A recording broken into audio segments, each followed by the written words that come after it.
Hello and welcome back. Last time we created this ground pound animation, and this time I want to create a bomb explosion effect. So let's go ahead and create a new particle system. We also want to slap our material onto this particle system. Now we have this nice looking clouds. Since this is going to be an explosion, I'm going to set the color of these clouds to something like red. We also don't want them to be spawned like this. We have them in bursts. So we're going to create a new burst by clicking on this plus. I'm going to add 100 minimum particles, maybe 220 maximum particles. The shape. Last time we used a circle for the ground effect, and this time I think a hemisphere will work perfectly.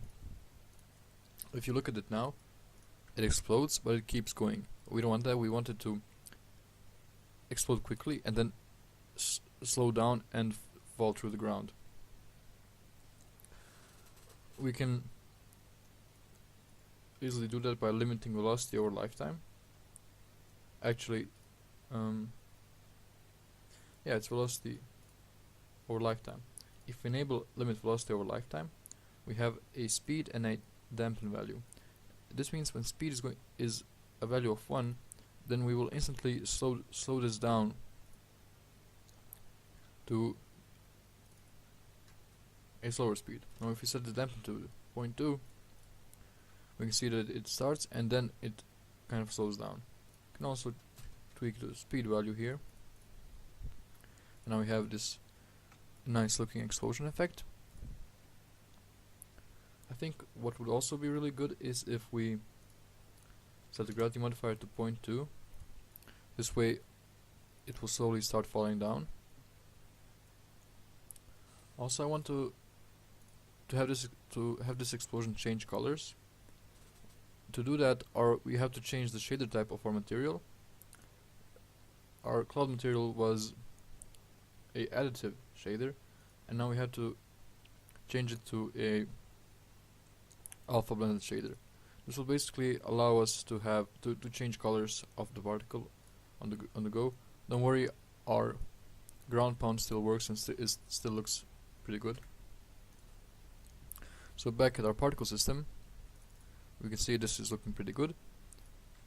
But if we scroll down and go to color over lifetime, enable this, click on this color, we can now set the colors. So I will select this first pin here and click on the color, and now I will choose a color. I want this when it spawns to be really red. Now if I click somewhere here, I will create a new pin, and I want this to kind of start getting orangey, then towards the yellow color. Okay, you can use whichever colors you wish. And then after like half that, I want it to get darker. Okay.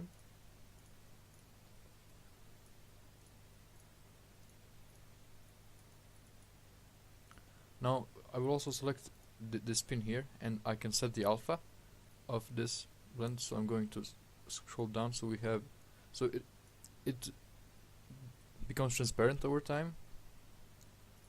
Now if we simulate, you will see that it's not really changing colors. That is because this works over the lifetime of the particle.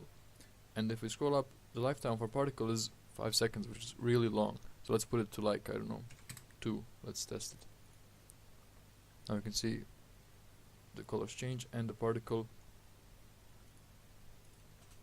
disappears. But I'm not seeing a yellow color, which is really curious.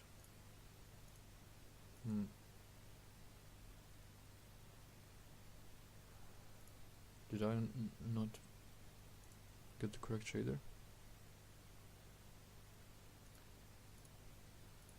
This is really curious. Why are we not getting any color?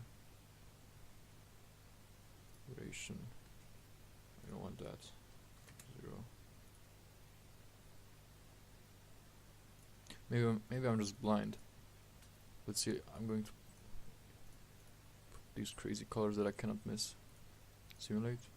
Oh, it's working. I was just colorblind. Sorry about that. My apologies.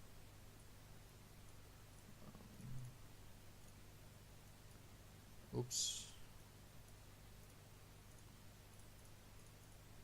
Okay.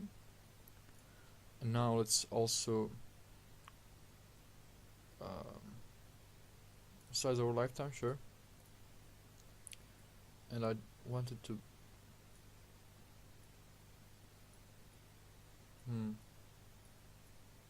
yeah, I want a curve like this. Okay. Sure, it's nice. Looks really nice. I will name this particle system, let's say, explosion. And then create a prefab out of it. Now we have this nice looking explosion prefab. Of course, what we should do is combine this explosion and our ground pound. So I'm going to take the ground pound particle, going to change the color of it to something like red.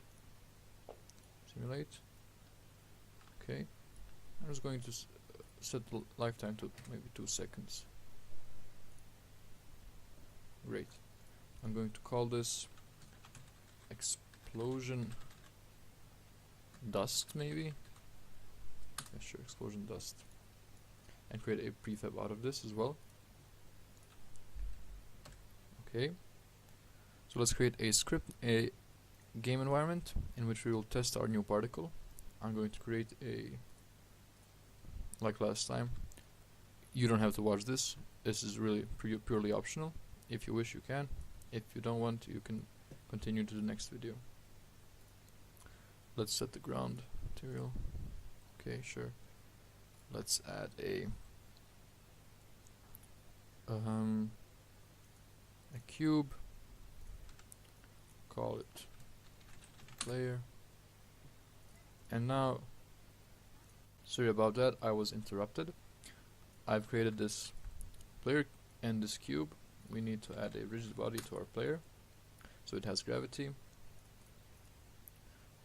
I'm just going to move the camera a bit, like that. Okay. And I'm actually going to attach this player script. If you remember this script, when the player falls, it just creates a ground particle. And let's just modify the script so that when we press a button, it's going to do the explosion. So we need to, of course, create a reference to our new particles. I'm going to say public game object explosion and public game object explosion dust, maybe. And I will just say if input.get key code, whenever I press maybe space, I will do this explosion. So let's instantiate explosion at transform.position, and I want the explosion.transform.rotation, and we also want to instantiate the explosion dust, since those are two different particles, but they should be working together. Explosion dust.transform.rotation. This just means that we're going to create a explosion object on the position of the player, and we're going to rotate him as he's rotated in the prefabs. So now if I play the game, oops, I forgot to attach the game objects. Silly. So let's attach the explosion, plug it into the explosion slot, and plug our explosion dust into explosion dust. Now if we hit play, we're gonna see the ground, and if we hit space, I'm gonna see the explosion, the fire explosion, which looks pretty nice. I have to say. I can spam space and have these tons of these particles. Another thing to note is these particles, you can enable collision, so they collide with the world, but that is really taxing. on the game. So if you're having performance issues and that is enabled, be sure to disable it and see if your performance has improved. Thank you for watching, and see you in the next video.